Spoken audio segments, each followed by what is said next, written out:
लिया कि माँ आपके अंदर तो मातृत्व की कोई भावना नहीं, आपके अंदर तो मेरी स्त्री की भावना है, पत्नी की भावना है। तो माता मायावती ने बताया कि अगले जन्म में, पूर्व जन्म में आप मेरे पति तो थे और भगवान की कृपा से आपका प्रागट्य मेरे लिए तो हुआ ही है, लेकिन इस संभाषण का वध के लिए हुआ। प्रद्युम्न जी सुनते हैं, संभाषण का वध करते हैं और मायावती से विवाह करके भगवान के घर गए। रुक्मणी मैया बहुत प्रसन्न चित्त हैं। अब भगवान का पहला विवाह इसी प्रकार ठीक ठाक चल रहा है। कहते हैं एक भोजवंशीय राजा है, नाम है सत्राजित। भगवान का विवाह कितना हुआ? 16,108। तो प्रभु का दूसरा विवाह किससे हुआ? एक भोजवंशीय राजा है सत्राजित। भगवान सूर्य की आराधना करता है। भगवान सूर्य प्रकट होकर प्रसन्न होकर सत्राजित को सैकंतक मणि प्रदान करते हैं। उस मणि की क्या खासियत है मेरे आप, कि अगर 8 घंटे उस मणि की पूजा की जाए तो 8 भार स्वर्ण प्रकट करती है। 8 भार। एक घर में, एक भर सोना कितना होता है आजकल? एक भर का दाम कितना है? 80,000 रुपया। तो 8 घंटे पूजन करने से वह मणि 8 भार सोना प्रकट करता है। तो सोच लो, एक भार का दाम है 80,000, तो 8 भार का दाम कितना होगा? इतना सोना देते हैं। एक दिन की बात है, सत्राजित वह मणि धारण करके द्वारकापुरी गया। मणि का तेज इतना है कि सबको लगा है भगवान आ गए, सूर्य भगवान आ गए, सूर्य भगवान। सैनिकों के पास गए, कहा कि हमारे सैनिक गए कृष्ण के पास, कहा हमारे राज्य में लगता है भगवान सूर्य आए। भगवान गए, देखकर समझ गए ये सूर्य नहीं, ये सत्राजित है, ये सत्राजित है। तो भगवान को मणि बहुत पसंद आ रही है, अपने लिए नहीं, समाज के लिए। तो भगवान कृष्ण ने सत्राजित से वह मणि मांग डाली। क्या आप क्या करोगे? इस मणि को हमें प्रदान कर दो। मांग तो लिया। मैंने कल भी कहा कि भगवान को जो प्रिय है वो मांग लेते हैं। प्रभु श्री राम मांगते नहीं, लेकिन मेरे कृष्ण मांग लेते हैं। अब मांगते हैं तो सत्राजित को लग गया बुरा। अच्छा, 8 घंटा मैं पूजन अर्चन करूं और मणि आपको दे दूं? प्रभु नहीं, हमें नहीं देना, हमने मेहनत करी है, आराधना तपस्या हमारी, हम क्यों दे? ठीक है, मत दो, तुम्हारी मर्जी। कहते हैं ना, विनाश काले विपरीत बुद्धि। सत्राजित वह मणि लेकर गया और भोलेनाथ के मंदिर के नीचे मणि को दबा देता है, ताकि दोबारा से कृष्ण भगवान की दृष्टि ना पड़े। ध्यान से सुनना। कहते हैं अब सत्राजित का भाई है प्रसेनजित। प्रसेनजित की भी इच्छा हुई क्या कि जिस प्रकार मेरे भैया मणि पहन के चमकते हैं, हमको तो मौका मिली। प्रसेनजित गया और जाकर भोलेनाथ के प्रतिमा के नीचे से वह मणि निकालकर खुद ही धारण कर लेता है। अब मणि बहुत चमक रही है। ध्यान से सुनना भैया, सोना बहुत चमकता है। सोना इतना चमकता है कि चोर ऐसे खींच लेता है। और खींचने के बाद जो दुख, हाँ, जीवन का सारा धन बर्बाद हो गया। हीरा बहुत चमकता है, लेकिन तुलसी माला चमकती नहीं है, तुलसी माला दमकती है। ये कृष्ण प्रिया है, श्रृंगार है वैष्णवों का। तो किसी ने कहा दीदी आप तिलक क्यों लगाती है, तुलसी माला क्यों पहनती है? तो हमने कहा भैया आपका विवाह हुआ है? तो उसने कहा हाँ हुआ है बिल्कुल। तो मैंने पूछा कि आप दूल्हा बने थे? कहा हाँ। तो आप क्या पहने थे, आपने विवाह के दिन क्या पहना था? उन्होंने कहा 3 सूट पहना था, शेरवानी डाली थी, घोड़े पर चढ़े। हमने कहा आप क्यों चढ़े थे फिर? आप शेरवानी क्यों पहन के गए शादी करने के लिए? आप फटा हुआ शर्ट पहन के जाते। तो जिस प्रकार दूल्हा जब तक शेरवानी और मुकुट न धारण करे तब तक दूल्हा दूल्हा नहीं नजर आता, उसी प्रकार भक्त के माथे में जब तक तिलक ना शोभे भक्त भक्त नहीं नजर आता। एक बात बताओ भैया लोग, आप लोग तो तिलक नहीं लगाते हो, आप लोग तो बड़े ज्ञानी हो, हम तो बहुत आयु में छोटे हैं। 7 दिन हुआ है आपके गांव में आए हुए, शर्ट पैंट पहन के बड़े सुंदर लग रहे हैं। एक बात बताओ, आपने जब विवाह किया अपनी पत्नी से, विवाह किया, पत्नी आई, जिस दिन आई आने के दूसरे दिन विवाह में आपने सिंदूर दान दिया सिंदूर। दूसरे दिन अगर आपकी पत्नी आपके द्वारा दिया गया सिंदूर ऐसे करके पोंछ देती और मंगलसूत्र ऐसे करके फेंक देती तो चलता? आपको पत्नी के रूप में आप स्वीकार करते? नहीं, अटपटा सा लगता। हाँ, पत्नी अगर स्त्री विवाह के बाद मंगलसूत्र और सिंदूर ना धारण करे तो पति को न चलता है, न जचता है, न सिंबल है। सिंबल में सिंदूर और मंगलसूत्र है ना। अभी हमारा विवाह होते तो सिंदूर नहीं लगा है ना, तो कोई सिंबल नहीं है। तो जिस प्रकार स्त्री का यह कर्म धर्म है कि विवाह के बाद सिंदूर और मंगलसूत्र पहनना, अगर वो नहीं पहनेगी तो पति को नहीं जचता, पति को अटपटा लगता है। फिर एक वैष्णव और एक भक्त जब तिलक नहीं लगाएगा और कंठी माला ना धारण करे तो मेरे कृष्ण को कैसे जचेगा? वो तो जगत पति है, उसका सिंबल तो ये कंठी और ये तिलक है। इसीलिए कंठी अवश्य धारण करना चाहिए, तिलक हमेशा लगाना चाहिए।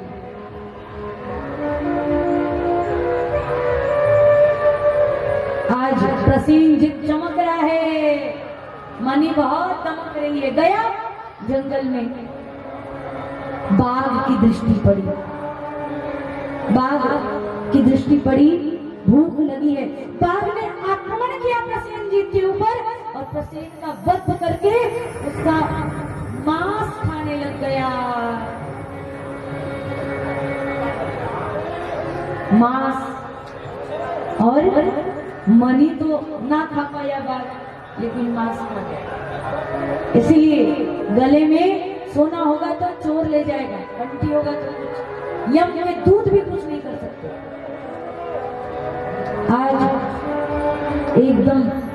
आज द्वारका पूरी आता है सत्यजित देख रहा है मंदिर में मेरा मन भी गायब है और मेरे भाई भी गायब है। आया, आकर द्वारका में कृष्ण के सामने कहता है, कृष्ण क्या आपने मेरी मणि चुराई? अरे मांग लिया होता हम दे देते। मणि चुराई तो चुराई, ठीक किया आपने, लेकिन मेरे भाई को भी मरवा दिया। क्या? मेरा भाई भी गायब है। अब बताओ, भगवान के ऊपर लग गया कलंक, चोरी का और हत्या का कलंक लगा।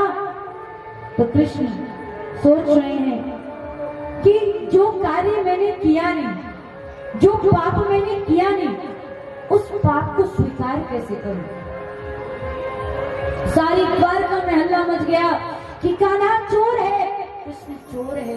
अरे चोरी तो सदैव से करता आया है, आज हत्या भी करवाने लग गया, लोभ में, स्वर्ण के लोभ में। अब बताओ, ये कथा शिक्षा दे रही है, सीख।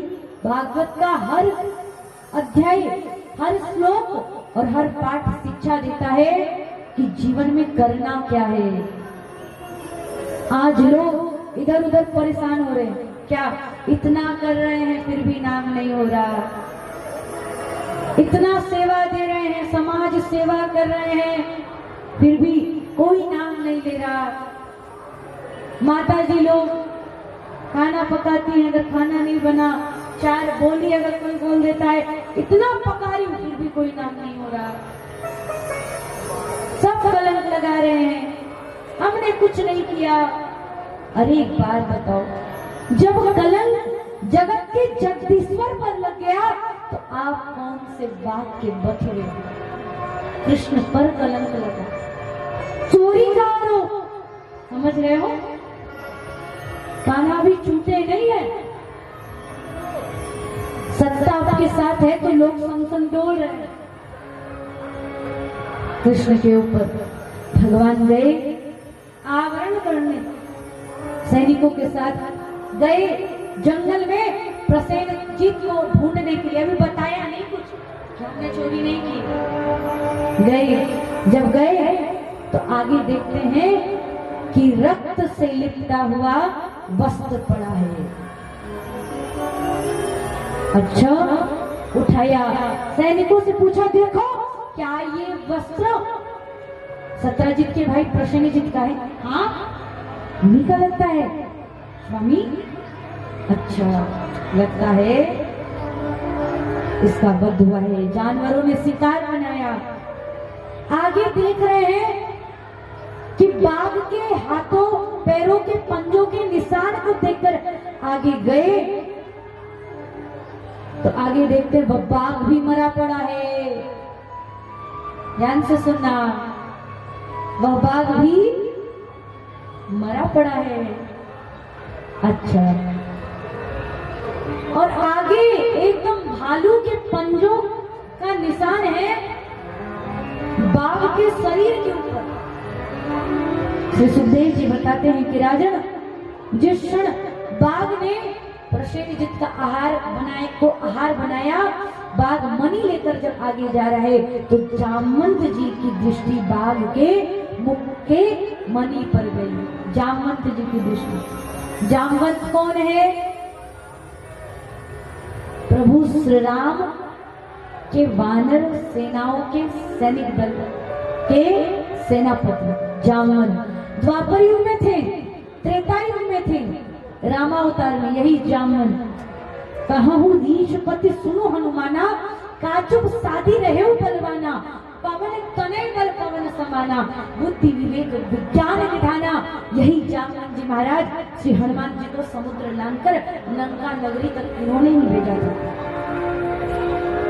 यही जामवंत जो श्री हनुमान जी महाराज को उनके शक्तियों का भान कराया।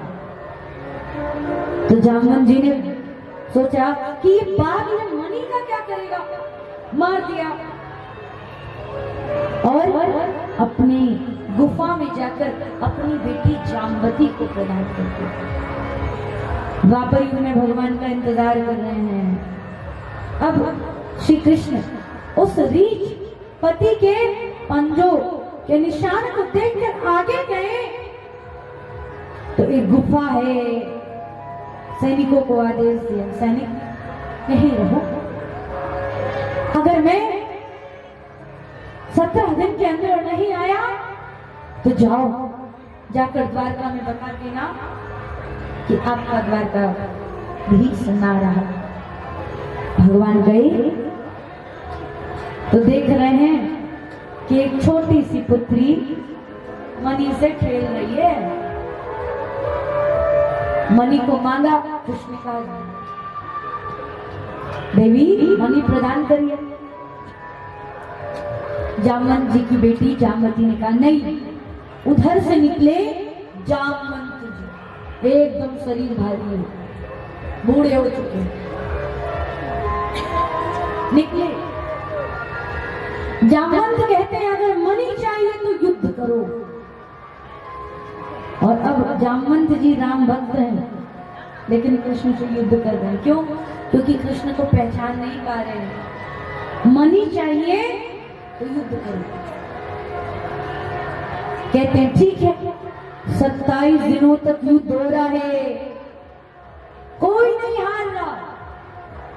न जामवंत आ रहे हैं, न भगवान श्री कृष्ण हार रहे हैं। जब कोई नहीं हार रहा तो जामवंत जी सोच रहे ये है कौन?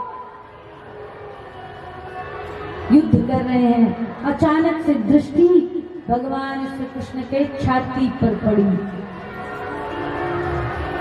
कृष्ण के छाती पर पड़ी, वक्षस्थल पर। तो भृगु ऋषि ने जो कृष्ण के छाती में लात मारा है ना, पदचिन्ह, उस पदचिन्ह पर जब दृष्टि गई तब जामवंत जी समझ गई ये तो मेरे राम है। हे राम आप, अरे आप ही तो त्रेता युग के राम हो ना, कह दो। हाँ हम राम हैं, हम द्वापर में कृष्ण अवतार लेके आए हैं जामवंत। जामवंत जी ने कहा फिर युद्ध क्यों प्रभु, युद्ध क्यों? तब राम जी ने कहा, कृष्ण ने कहा, राम कृष्ण दो एक है। ध्यान से सुनना। राम जी ने कहा मैं और कृष्ण एक हूं, अंतर नहीं निमिष, अंतर नहीं है। एक के नयन गंभीर है, एक के चपल विशेष। शिवश्च ही विष्णु, विष्णु ही परमो शिव। एक एव दुदा भूतो लोके चरण दशा। मैं एक हूं, मैं ही राम हूं। तो जामवंत जी ने कहा युद्ध क्यों? तो श्री कृष्ण त्रेता युग की बातें याद करा रहे हैं। जामवंत जी को कहा याद करिए, जब त्रेता युग में मैंने रावण को मारा। प्रभु श्री राम रावण को जब मारते हैं तो जामवंत जी सारे सैनिक प्रसन्न हैं, बानर सेना, लेकिन जामवंत जी दुखी हैं। तो याद करिए, मैंने आपसे पूछा था जामवंत दुखी क्यों हो, तो आपने उत्तर दिया था कि रावण इतना बड़ा पंडित विद्वान, जितना बड़ा पंडित, जितना बड़ा विद्वान, उतना बड़ा बलशाली नहीं था। इस समस्त रावण की सेना में मुझे किसी से मलयुद्ध करने की इच्छा नहीं थी, लेकिन मुझे रावण से मलयुद्ध करना था। प्रभु मेरे हाथों में खुजली हो रही थी कि मुझे एक मौका मिले कि मैं रावण से मलयुद्ध करूं, क्योंकि रावण से बड़ा बलवान आपको छोड़कर और कोई है नहीं। तो आपने तो रावण को मार दिया, अब मेरा क्या, मैं किससे युद्ध करूं? तो भगवान राम ने जामवंत जी को कहा था कि हे जामवंत, चिंता मत करिए, जब मैं द्वापर में कृष्ण अवतार में आऊंगा उस घड़ी का इंतजार करिए। उस घड़ी आपकी खुजली मिटाने के लिए मैं आऊंगा और मैं आपसे युद्ध करूंगा। आज वही वचन को पूर्ण करने के लिए मैं आया हूं जामवंत। अच्छा, राम और रावण का युद्ध कैसे हुआ था? आओ, एक बड़ा सुंदर भाव है। एक बात बताओ, रावण क्या हमसे भी बुरा था? इस कलयुग के लोग से भी हमसे तो अच्छा था। उतना बड़ा बलवान, लेकिन मारा क्यों गया? उतना बड़ा बलवान लेकिन रावण मरा क्यों? रावण मरण मनुष्य चाचा। रावण ने वरदान मांगा था कि हम मनुष्य से मरे, लेकिन हमसे तो खराब नहीं था, हमसे तो अच्छा ही था। कैसे? महापंडित, विज्ञान का ज्ञाता, वेदों पर भाष्य लिखने वाला रावण, टीका लिखने वाला रावण। ब्रह्मा जी रावण के दरबार में वेद पाठ सुनाने आते थे, ऐसा था रावण। 33 कोटि देवी देवता प्रतिदिन रावण के मंदिर में हाजिरी लगाने के लिए आते थे बाबा भोलेनाथ की। इतना बड़ा ज्ञानी। और हनुमान जी जब गए लंका तो रावण के महल में क्या देखते हैं? सुरनाग, अप्सरा, सुर नाग, गंधर्व, किन्नर, सब रावण के दरबार में। फिर भी रावण मरा क्यों? बड़ा ज्ञानी, वेदों पर भाष्य लिखने वाला। रावण इसलिए मरा क्योंकि रावण का सब ठीक था, लेकिन एक बुरी आदत क्या? कि कहीं भी स्त्री देखता, सुंदर स्त्री, तो मोहित हो जाता। अरे ये स्त्री तो मुझे चाहिए। आचरण बिगड़ा तो रावण मारा गया। नहीं तो रावण को प्रभु राम नहीं मारते, आचरण के कारण। और आज भी वही हो रहा है। लोग अपनी पत्नी छोड़कर दूसरों की स्त्री पे जो नजर ऐसे गाड़ के रखते हैं ना, आप भी कलयुग के रावण हो। रावण को तो राम ने मारा, आपको आपकी स्थिति मारेगी, हमें हमारी स्थिति मारेगी। तो कैसा युद्ध हुआ था प्रभु श्री राम और रावण का? तो दोनों हाथ ऊपर उठाओ। राम जी कह, कृष्ण जी कह रहे हैं जामनंद जी से, उठा लो, एक बार बोलो, सियावर रामचंद्र भगवान के। आवाज नहीं आई नालावासियों, बोलो सियावर रामचंद्र भगवान की जय। बोले में टैक्स लग रहा है, जीएसटी लगी है। अच्छा, कथा भालोलाक्षी, हाथ ऊपर उठा के बताओ, भालोलाक्षी तो जय बोलो। हाँ, अच्छा, आज मैं चली जाऊंगी तो कल तो आप लोग भूल जाएंगे। कितनी माताएं नहीं भूलेंगी? नहीं भूलेंगी। तो दोनों हाथ ऊपर उठा के उठाओ। और कैसा युद्ध था, एकदम दिव्य भव्य। हरे हरे महादेव, हरे हरे महादेव, हरे हरे महादेव, हर हर महादेव, हरे हरे महादेव, हरे हरे महादेव, हर हर महादेव, हर हर महादेव। पापियों के नाश को, धर्म अनाचार को, ऐसे नहीं, दोनों हाथ ऊपर उठाओ। नाला में भी अधर्म को दूर करना है और धर्म की स्थापना करनी है। नाला में भी धर्म की स्थापना करनी है। जो लोग ऑर्केस्ट्रा में नंगा नाच देखते हैं और धर्म का हानि करते हैं, ऑर्केस्ट्रा में जा रहे हैं, नाच रहे हैं, लेकिन कथा में आनंद नहीं आ रहा, उस अधर्म को दूर करना है। दोनों हाथ ऊपर उठाओ। पापियों के पाप को, धर्म अनाचार को, पापियों के पाप को, धर्म अनाचार को, राम जी की सेवा चले, मेरे राज की सेवा चले, राम की सेवा चले, मेरे राम की सेवा।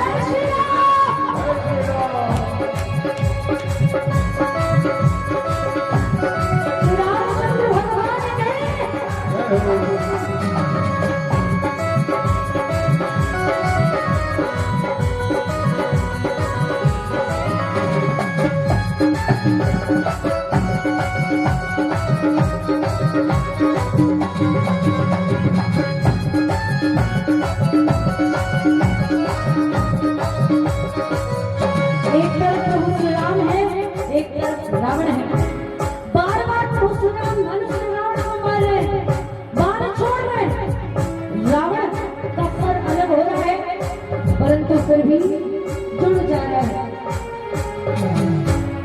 बार बार बाण छोड़ रहे हैं। विभीषण ने कहा नाभि पीयूष, प्रभु इस रावण के नाभि में अमृत है। प्रभु श्री राम ने अंतिम बात छोड़ा, रावण के नाभि में लगी, रावण हराम करके गिर गया। हरे हरे महादेव, हरे हरे महादेव, हरे हरे महादेव, हरे हरे महादेव।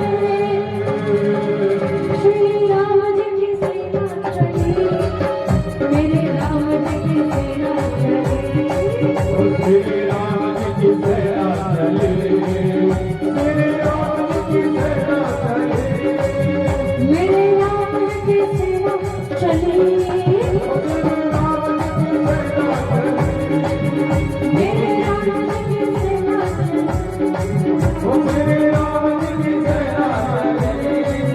श्री राम जी की सेना चली। श्री राम जी की सेना चली। बोलिए श्री रामचंद्र भगवान की। अच्छा एक बात बताओ, अयोध्या में राम मंदिर बना तो कितने लोग प्रसन्न हैं? प्रसन्न हो? वाह। तो आज जैसे ही जामवन जी को बताया, जामवन जी को सारी स्थिति परिस्थिति भगवान श्री कृष्ण बता रहे हैं। जामवन जी हाथ जोड़कर मणि प्रदान करते हैं और कहते हैं प्रभु हम तो बहुत वृद्ध हो गए, मेरी बेटी को वरण कर लो। भगवान ने कहा विवाहित हैं। जामवन जी ने कहा चलेगा प्रभु, सिर्फ वरण कर लो, विवाह कर लो। जामवंत जी ने कहा प्रभु मेरी बेटी से विवाह करिएगा, लेकिन कभी रंग रूप के लिए ताना मत दीजिएगा, क्योंकि मेरी पुत्री जामवती मनुष्यों जैसी सुंदर नहीं है। भगवान ने कहा जामवंत इस संसार में सब सुंदर है, सब अलग अलग दिखते हैं, इसीलिए तो मैंने सबको अलग बनाया सुंदर दिखने के लिए। लेकिन लोग अपनी महिमा नहीं समझ पाते कि आप सुंदर हो तभी तो संसार में अलग एक हो। भगवान ने जामवती के साथ विवाह किया, उनका वरण करके द्वारकापुरी लेकर के गए। सत्राजित को मणि प्रदान की। सत्राजित नतमस्तक प्रभु के चरणों में गिर पड़ा, कहा प्रभु क्षमा करिए, आप पर कलंक लगाया, लो मणि लो, इस मणि को मैं देखना नहीं चाहता, जिस मणि के कारण मेरे ऊपर कलंक लगा, इसे मेरे से दूर ले जाओ सत्राजित। भगवान को सत्राजित मणि दान दे रहे हैं। प्रभु आपको लेना पड़ेगा, आप रखिए, अगर मुझे सच में माफ कर रहे हैं तो इस मणि को आप रखिए, आपने मांगी है। भगवान ने कहा बिल्कुल नहीं। अच्छा तो एक कार्य करिए प्रभु, हमारी एक पुत्री है, क्या नाम है? सत्यभामा। आप सत्यभामा से विवाह करिए। भगवान ने कहा हम विवाहित हैं। सत्यभामा को क्या हमें पसंद है? अच्छा हाँ, आपको विवाह करना पड़ेगा। अरे प्रभु कैसी बातें कर रहे हैं, आपको कौन ना पसंद करे। माँ से भगवान विवाह करते हैं। सत्राजित ने दहेज के रूप में सैमंतक मणि प्रदान किया। भगवान लेने से मना कर देते, कहते नहीं। सत्राजित चरणों में गिरा, कह रहा है लेना पड़ेगा। ठीक है, अगर इतना कह रहे हो तो ये मणि तो मैं नहीं लूंगा, लेकिन इस मणि से जो 8 भार सोना पूजन अर्चन के बाद प्रकट होता है, उस सोने को राजकोष में प्रतिदिन रखवा देना। देखो ये वही बात हो गई ना कि घी अगर सीधी उंगली ना निकले तो घी को निकालने के लिए उंगली टेढ़ा कर देते। आखिर हुआ वही, लेकिन विनाश काले विपरीत बुद्धि। सत्यराज माना नहीं और आज अंतिम में तो मनी देना ही पड़ गया। मनी क्या, मनी के साथ सत्यराज को अपनी बेटी को भी देना पड़ गया। अब आगे कथा आती है, भगवान चौथा विवाह कालिंदी से करते हैं। कालिंदी कौन है? यमुना मैया। यमुना से चौथा विवाह हुआ। मित्रविंध्या, सत्या आदि से भगवान पहले तो 8 विवाह करते हैं।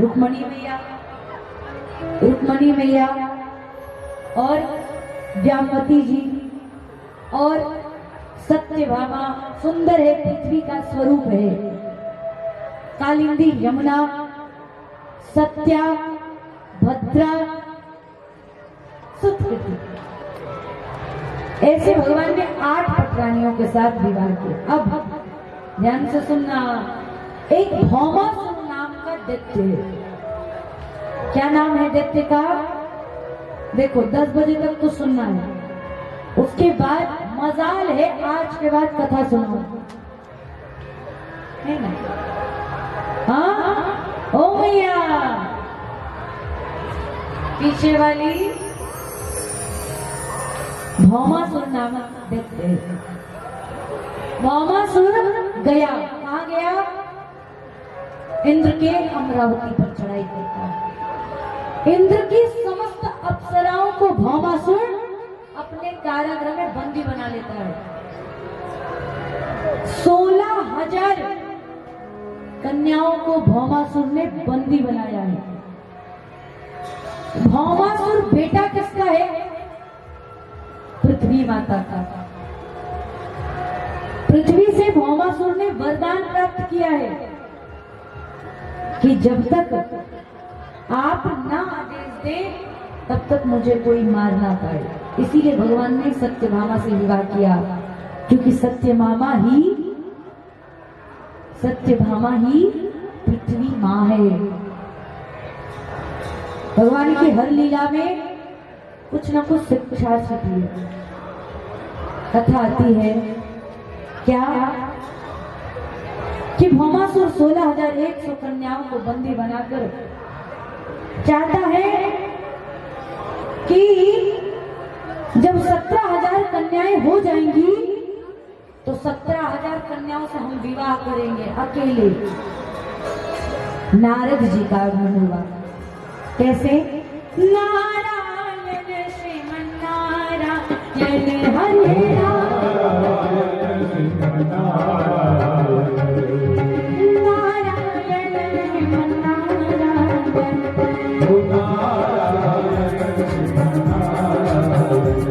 जय राधा राधा जय राधा, जय राधा राधा जय राधा, जय राधा रमन हरि बोल, जय जय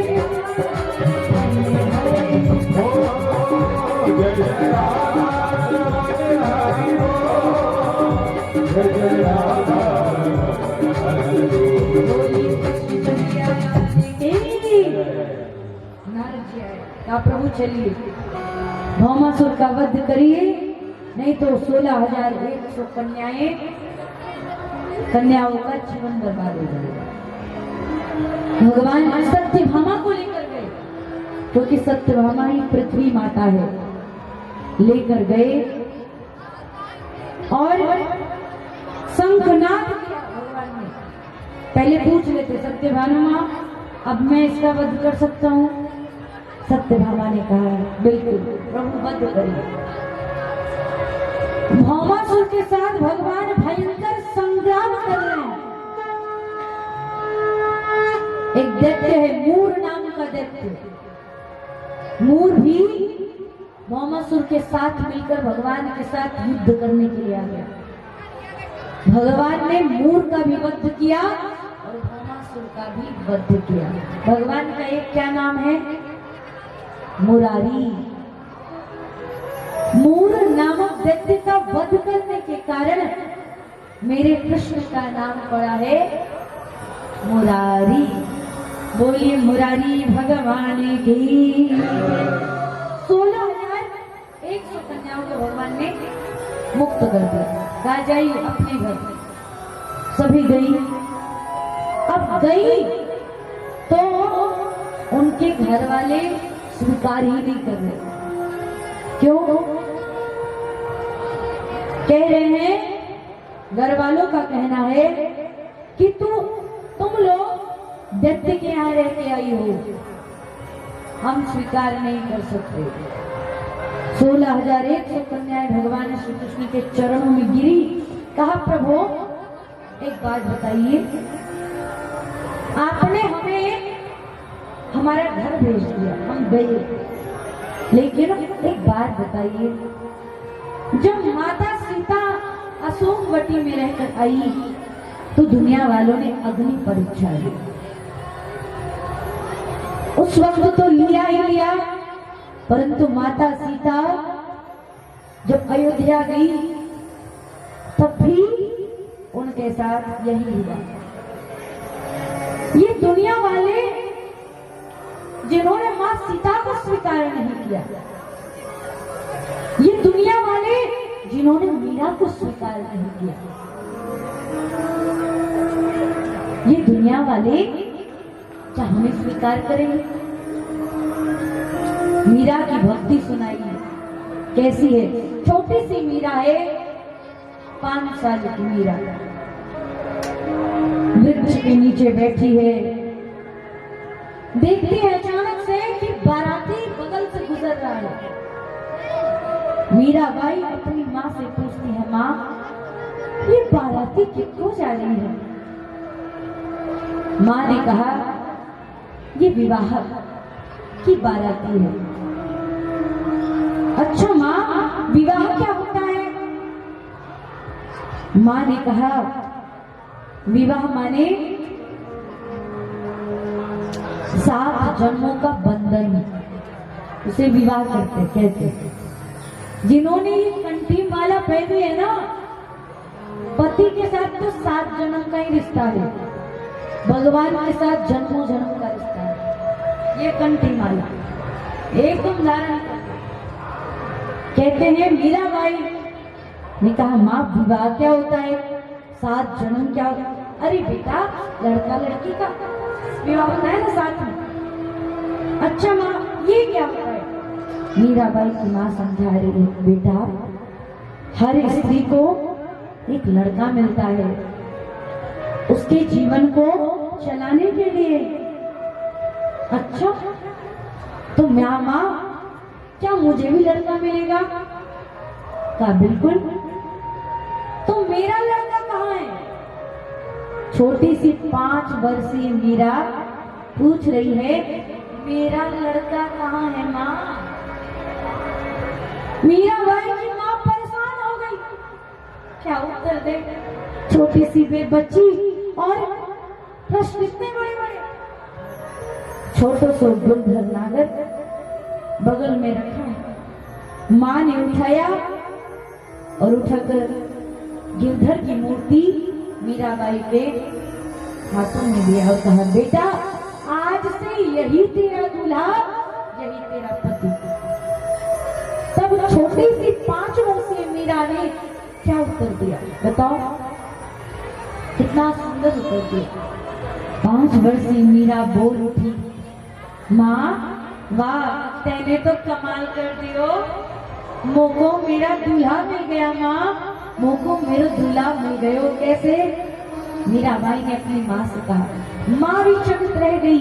मीरा कहती है, ऐसे वर को क्या करूं जो जन्मे अरु मरु जाए, वरी गिरधर लाल को मारो चुड़लो अमर हो जाए, मारो चुड़लो वरी गिरधर लाल को। अरे ये जो संसार के पति हैं, ये आज है कल नहीं है, लेकिन जो जगतपति हैं उनका कभी क्षय नहीं है। जिनका कोई नहीं है उनका जगतपति है। मैंने कहा था ना, एक मुसलमानी कवित्री थी, ध्यान से सुनना, नाम था ताज। ताज को अपने हुस्न पे बड़ा गुमान था। तो ताज सोचती थी कि वह सबसे सुंदर है। एक कृष्ण भक्त आया, तिलक लगा, उसने कहा, देवी आपको लगता है सबसे सुंदर है? कहा, हम है सबसे सुंदर हमें। कृष्ण भक्त ने कहा, अगर आपको लगता है देवी आप सबसे सुंदर है ना, तो एक बार वृंदावन जाके बांके बिहारी के मंदिर में मेरे गोपाल माधव का दर्शन कर लेना। उसके बाद आपको पता चल जाएगा कि आप सुंदर हैं कि संसार को बनाने वाला श्रेष्ठ सुंदर है। माधव के ही मंदिर में चले जाओ। मंदिर का निर्माण किसने करवाया है? डॉक्टर, जिन्हें आप राधे बाबा कहते हैं। नाम है राधे इसलिए ना करवाया, नाम से तो काम होता है। अब नाम रखोगे चिंकू पिंकू डिंकू, तो वो आगे क्या कर पाएगा? नाम वही जिससे आप 7 पीढ़ी आगे और 7 पीढ़ी टाल दे पीछे की। वह गई वृंदावन। अच्छा, क्या तुम लोगों के कृष्ण सच में सुंदर है? गई वृंदावन। कितने लोग गए? हाथ ऊपर उठाओ। गए हैं बांके बिहारी के मंदिर में। आज भी मंदिर की महिमा है, पट बार बार खुलता है और बार बार बंद होता है। मान्यता है कि गिरधारी की नजर ऐसी है ना कि अगर गिरधारी ने किसी से नजरें मिला ली तो गिरधारी इतने दयालु दीन बंधु करुणा के स्थान है कि प्रभु भक्त के साथ ही निकल लेंगे वृंदावन छोड़कर। इसीलिए किसी भी भक्त को अगर भक्त चाहे कि पट खोल के सिर्फ दर्शन करो, ऐसा नहीं। नयन लड़ी और गिरधारी साथ में निकल जाते। बहुत लंबी लाइन लगी है और वह ताज गई। देख रही इतनी लंबी लाइन है, कितने सुंदर है कि सारे लोग आ गए दर्शन करने के लिए। आज देख लेती पट खुला और जैसे ही ताज की दृष्टि भगवान श्री कृष्ण से लड़ी, वैसे ही ताज के आंखों से झरझर आंसू की धारा बहने लगी और उसी क्षण ताज ने भगवान के लिए कविता लिखा।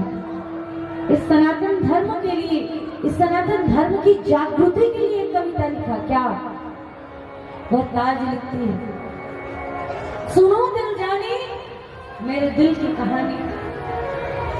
अब देखो मुसलमानी है तो उर्दू में ही लिखेंगे।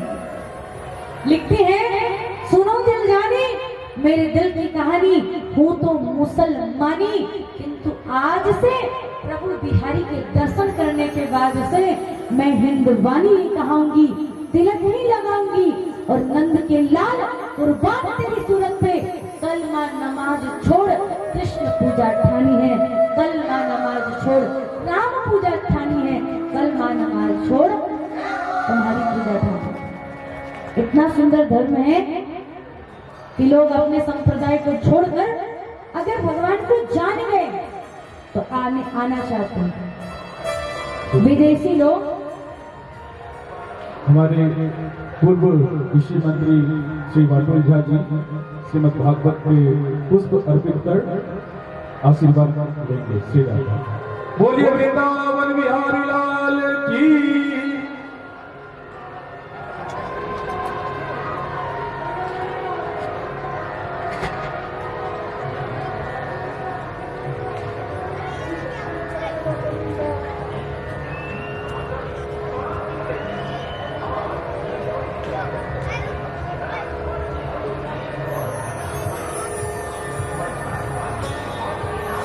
बहुत बहुत स्वागत।